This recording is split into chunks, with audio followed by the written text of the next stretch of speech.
Assalamualaikum warahmatullahi wabarakatuh.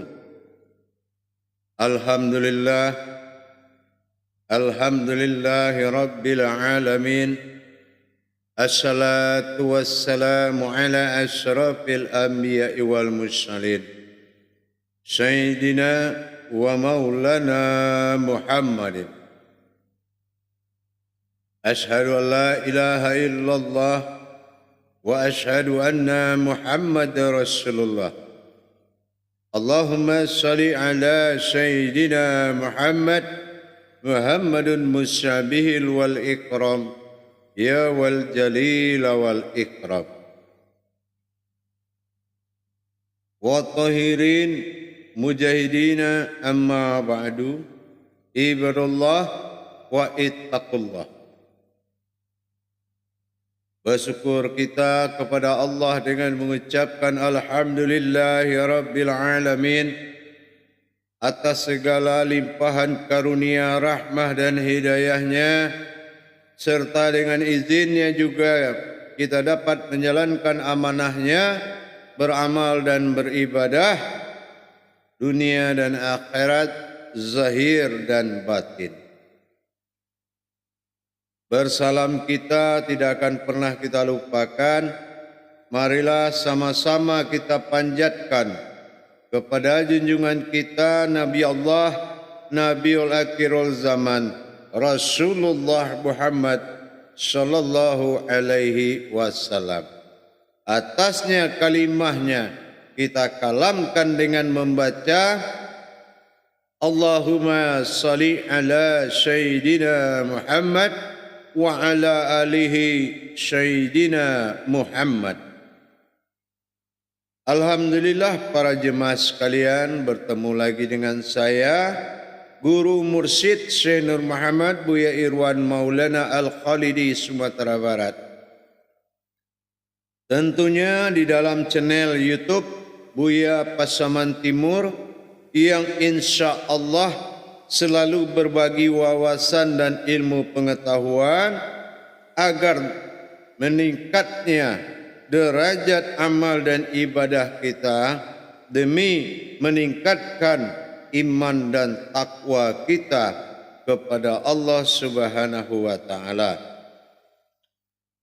Insyaallah hadirin dan hadirat kaum muslimin dan muslimat jamaah rahimakumullah. Kalau kita menambah pengetahuan daripada peningkatan derajat ibadah, terutama sekali apabila yang kita pahami ini lebih melahirkan derajat yang sangat tinggi, maka kedudukan diri dan ibadah juga akan naik sesuai dengan prasangka kepada Allah. Kalau pemahaman kita kepada Allah masih dalam prasangka praduga, bukan prasangka kedudukan, ini perlu kita sikapi cepat untuk bisa ditingkatkan. Jangan hanya memahami dengan pemahaman kira-kira dan praduga, tetapi memahami dengan derajat, dengan kekuatannya, yaitulah dengan arasnya. Jadi kalau kita mulai memahami keajaiban-keajaiban, kekuasaan-kekuasaan, kekuatan demi kekuatan Allah, yang mana mengarah kepada tajalli perjalanan ibadah kita kepada Allah, maka semakin dimuliakan oleh Allah apabila derajat ibadah itu peningkatan hakikatnya semakin tinggi. Tapi dalam insyaAllah pertemuan kita ini, saya akan berbagi wawasan tentang hakikat Al-Fatihah dan Bismillah. Hadirin jamaah yang dirahmati Allah. Kalau dalam bahasa percepatan, kita boleh menyebut Bismillah ini ruhnya Al-Fatihah. Dan Al-Fatihah ini kita telah pernah mengkaji bahwa sin ini adalah tajalli batin Allah berbentuk sifat.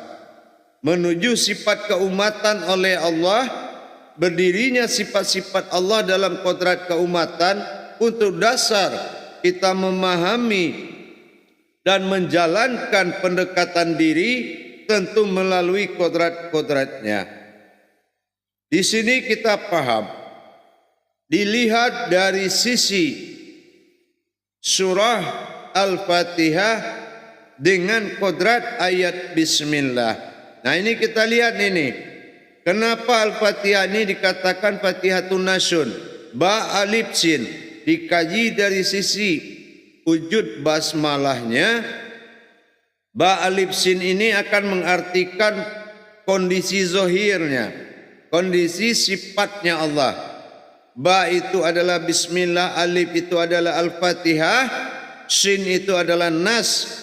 Jadi dimulai dengan batin Allah dalam Bismillah, ditajalikan dalam Al-Fatihah dan diwujudkan dalam bentuk surat An-Nas. Ini adalah menuju diri hakikat Allah dan Muhammad pada diri kita. Hakikat yang dimaksud adalah qudrat dan kekuasaannya. Nah, jadi sini kita lihat, ditinjau dari sisi falakiyah atau perhitungan. Bismillah dengan 19 huruf, sementara Al-Fatihah 7. Di mana ada perbedaan? Tidak ada perbedaan. Dilihat dari waktu hijriah kita, jam 7 adalah jam 19. 19 huruf Bismillah itu adalah berumul kepada 7 Al-Fatihah. Nah artinya apa? Sudah bertemulah bahwasanya Al-Fatihah ini menuju Fatihatun Nasun. Kebangkitannya ada di dalam kodrat surat An-Nas. Jadi kalau kita mentajalikan Al-Fatihah melalui Bismillah, ini tetap akan terjadi kesahan yang paling tinggi. Kenapa? Bismillah ini ruh dari Al-Fatihah. Kenapa saya bilang? Al-Fatihah ini, Bismillah pada Al-Fatihah sudah masuk sebagai ayat. Tetapi tidak masuk sebagai imamnya ayat. Kita lihat. Al-Fatihah itu ada, Bismillah itu adalah salah satu dari ayat Al-Fatihah. Artinya dia telah bertajalli dalam batinnya Allah, yaitu Al-Fatihah. Nah kita sudah pernah belajar Al-Fatihah mewujudkan Fatihatun Nasun, yaitu na'an'amta alaihim, siratal ladzina an'amta alaihim. Jadi diri yang tersirat adalah na'an, diri batin, am yang terlihat, ta'ala Tuhan, ihim mewujud sifat diri. Jadi kalau ingin melihat diri tersirat, batinnya Allah yang ternyata, batin Allah yang nyata, maka disinilah kita memperhatikan Fatihatun Nasun. Bahwasan tajalli Al-Fatihah itu melahirkan atau mewujudkan sebuah diri sifat yang disebut dengan amin. Inilah yang dengan kata kalam min. Nah jadi kita lihat perwujudan Bismillah. Di mana posisi ruh Bismillah?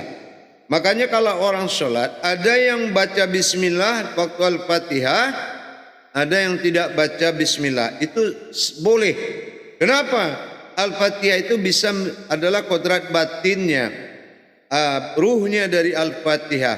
Mana ruh Al-Fatihah? Adalah diri. Nah kita buktikan mana sebagai batinnya di Bismillah.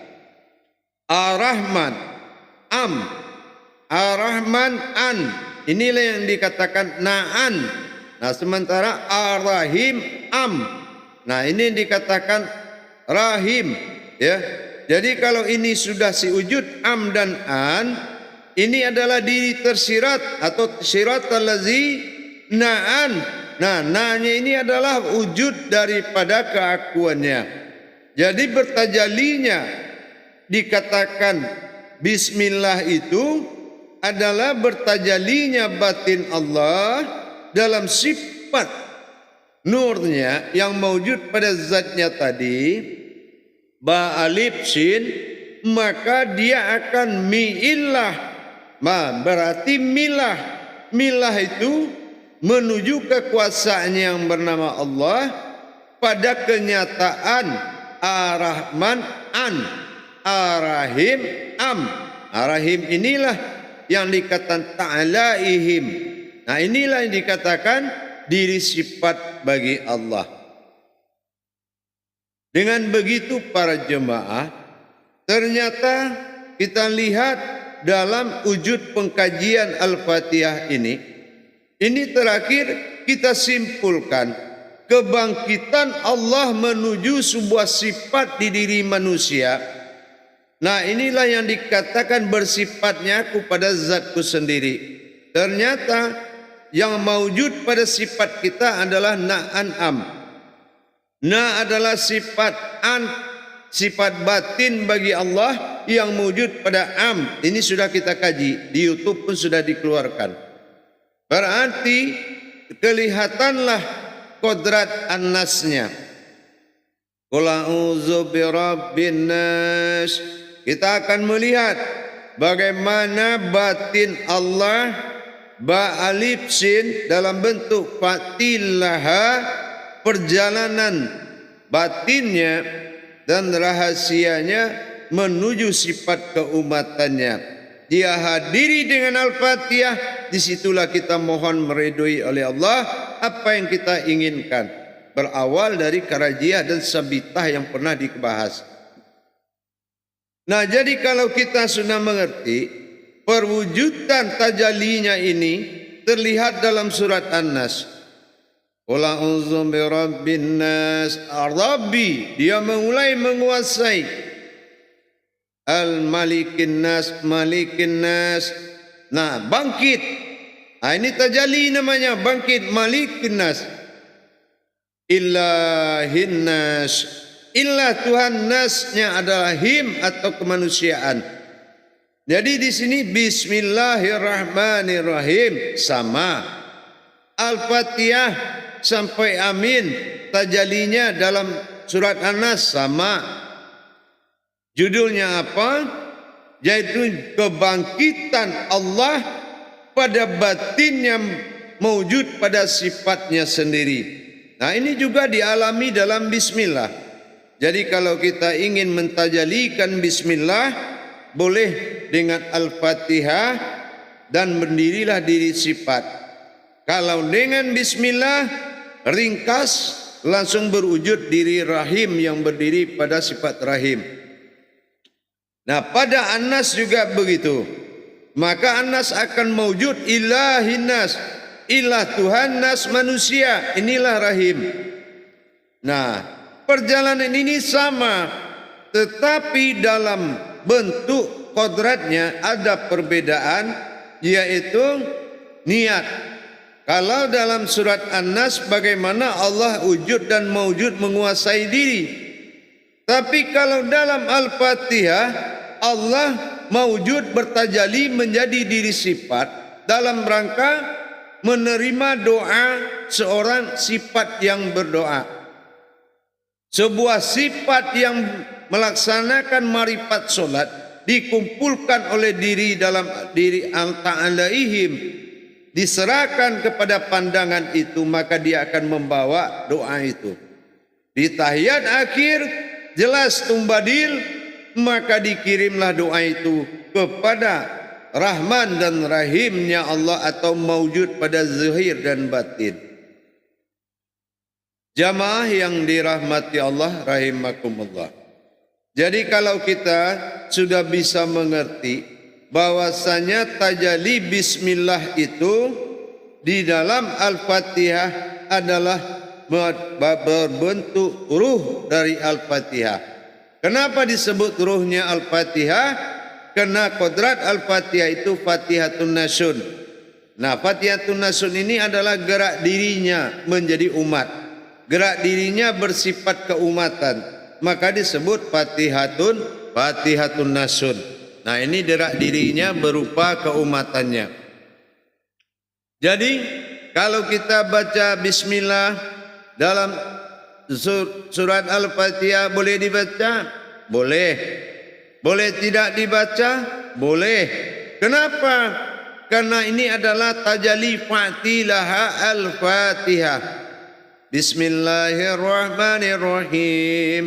yang bertajalli batin Allah kepada Rahman dan Rahim ini wujudnya adalah Alhamdulillahi Rabbil Alamin. Kita melihat zat hamdu itu lillahi Rahman Ar-Rahman Nirrahim Ar-Rahim. Jadi dia begitu bertajalli menjadi an, diawali alif, Alhamdulillahi Rabbil Alamin, nun akhirnya an. Beri terjadilah diri rohani atau dikatakan ayan syabita. Nanti masuk Ar-Rahmanir Rahim. Ar-Rahman alif, Ar-Rahim mim. Nah ternyata am, berarti maujudlah diri batin tadi. Ar-Rahmanir Rahim. Maliki yaumiddin. Al-Malik bangkit dan menuju tajalli dalam satu hidup. Din Islam bertajalinya dia di dalam sebuah kodrat menjadi sebuah diri yang sifat. Iyyaka na'budu, maka disinilah kita menatap kepada ayat sabita tadi yang si wujud an. Wa iyyaka nasta'in, kita menatap ke maujud si wujud am tadi Ar-Rahmanir Rahim, yaitu kita menatap wujud daripada bentuk maujud kita Ar-Rahmanir Rahim. Nah kita lihat tuh, ya kan, iyyaka na'budu wa iyyaka nasta'in ihdinas siratal mustaqim. Diri siapa itu? Diri rahasia, nasnya manusia dalam Islam. Jalan mustaqim itu lurus. Sesungguhnya diri manusia itu adalah diri yang tersirat, diri yang rahasia yang berdiri lurus. Itu yang dikatakan muttaqin, diri yang muttaqin. Siratal ladzina an'amta alaihim. Nah, di sini kelihatan bahwasanya telah terjadi diri yang tersirat, yaitu diriku. Na'an am yang terlihat. An itu kan sudah jadi sifat daripada diri yang batin. Batin am maujud, batin yang terlihat. Makanya asal usul diri adalah dari rahasia Allah atau disamakan batin Allah. Nah setelah itu baru kita memahami di Bismillahirrahmanirrahim. Ternyata tajalinya berwujud bismillah. Nah, Bismillahirrahmanirrahim. Ar-Rahman am Ar-Rahim. Nah, di sini ya si wujud am dan si wujud an.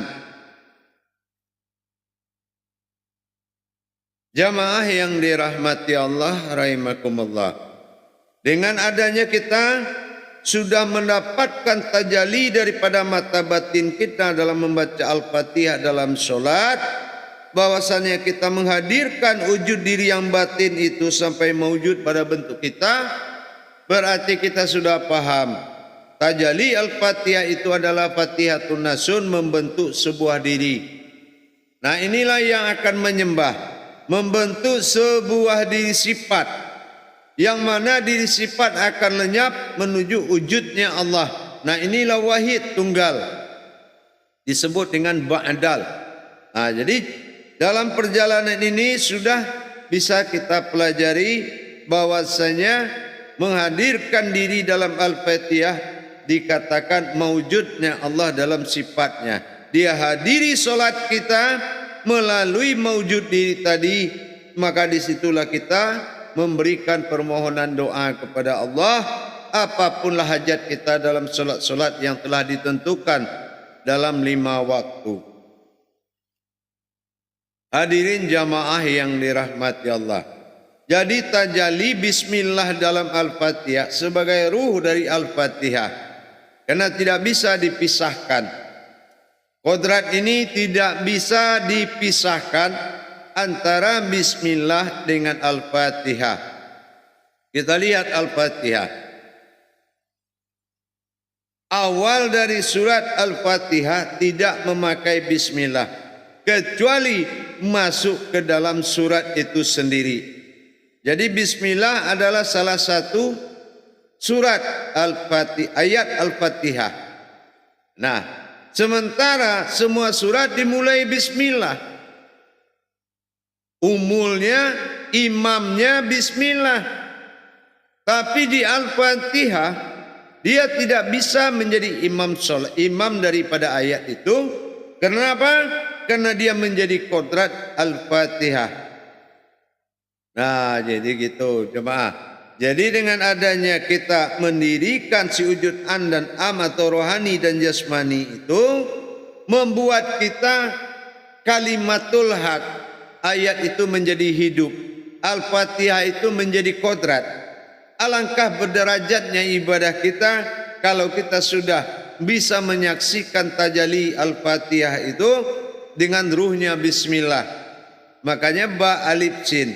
Ba itu bismillah sebagai batinnya, alif Al-Fatihah dan sebagai tajalli batin, sementara sin atau nas adalah maujud kekuasaan Allah yang nyata dari perbuatan tajalli tadi semuanya.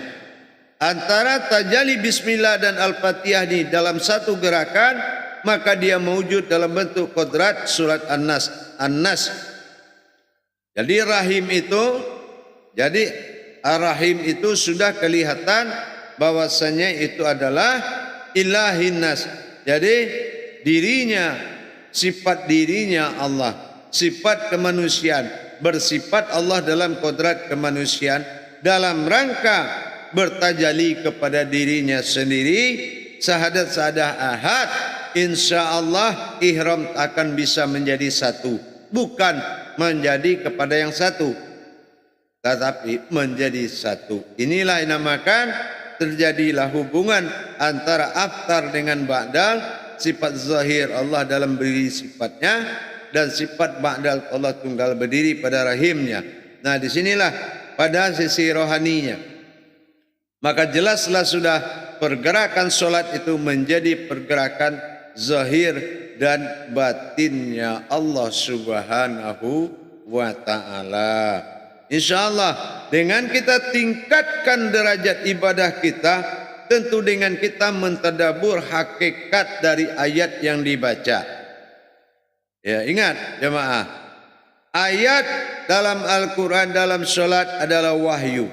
Ingat itu.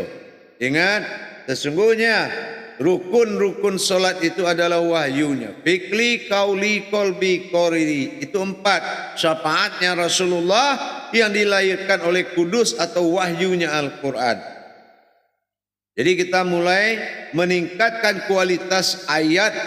Ya, lebur ayat jadi kauliyah, lebur kauliyah menjadi munajat, lebur munajat menjadi ma'rifat. Disinilah fungsi ayat suci tadi. Kalau ayat sudah jatuh menjadi ma'rifat dalam Al-Fatihah, tajalli ayat adalah bergeraknya ayat dari hati kita, kolbi, digerakkan oleh jantung dan disuarakan oleh mulut tanpa kita melaksanakan penampilan kemanusiaan di dalam rangka mentajalli ayat. Maka jatuhlah dia ayat suci. Jangan bersentuhan dengan ayat suci dengan cara kita pelajari bagaimana dia bangkit di kolbi, digerakkan oleh jantung, disuarakan oleh mulut, bukan merasa kita. Inilah yang perlu dipelajari. Ayat suci tidak bersentuhan dengan apapun. Nah, itu baru dikatakan ayat suci. Jadi insyaAllah mari kita tingkatkan selalu kualitas ibadah kita dengan kita memperdalam ilmu hakikat, baik tadabbur Quran maupun tadabbur diri dalam rangka mendirikan, mendapatkan mabrurnya ibadah, mustajabnya ilmu. InsyaAllah penggalian dan pentadaburan amal ibadah wajib kita lakukan karena kita hidup dalam kodrat jasmani dan rohani. Jangan sekali-kali mencampur adukan hak dan yang batil di dalam beribadah kepada Allah. Demikian para jemaah, para hadirin kaum muslimin dan muslimat. Mudah-mudahan Al-Fatihah dan Bismillah ini tidak lagi menjadi suatu bacaan, tapi menjadi kehadiran diri yang mana bersifatnya Allah pada diri dan menjadi suatu diri sifat yang disebut Al-Haqqullah berdiri dalam Al-Fatihah, disebutlah dengan Fatihatun Nasun. InsyaAllah Al-Fatihah itu adalah kodrat sebuah keinsanan manusia yang bertajalli Allah dalam diri sifat. InsyaAllah mudah-mudahan dengan kita memiliki wawasan-wawasan ini, maka marifat kita kepada Allah dalam solat semakin terijabah oleh Allah. Baik, jangan pikirkan kesulitannya, tapi pikirkan kemudahannya. Kenapa? Afqalallah fil mu'minin allazi hum solatihim qasdi'un. Beruntunglah orang-orang yang berilmu yang bisa kusuk dalam solatnya. Dengan cara perhatianmu, pandanganmu jangan kosong dalam solat, karena iblis atau syaitan akan mengisi pandangan yang kosong. Makanya solat itu adalah fardu ain, fardu wajib ain, menyaksikan sesuatu. Dalam tingkat alam pensaksian inilah yang membuat tidak ada lagi ruang kosong dalam pandangan kita. Mulai dari azan sampai kepada salam, kita kuasai hakikat solat. InsyaAllah mabrur ibadah kita. Kalau mabrur ibadah, barokah dunia dan akhirat. Akhirul kalam, wabillahi taufiq wal hidayah. Wassalamualaikum warahmatullahi wabarakatuh.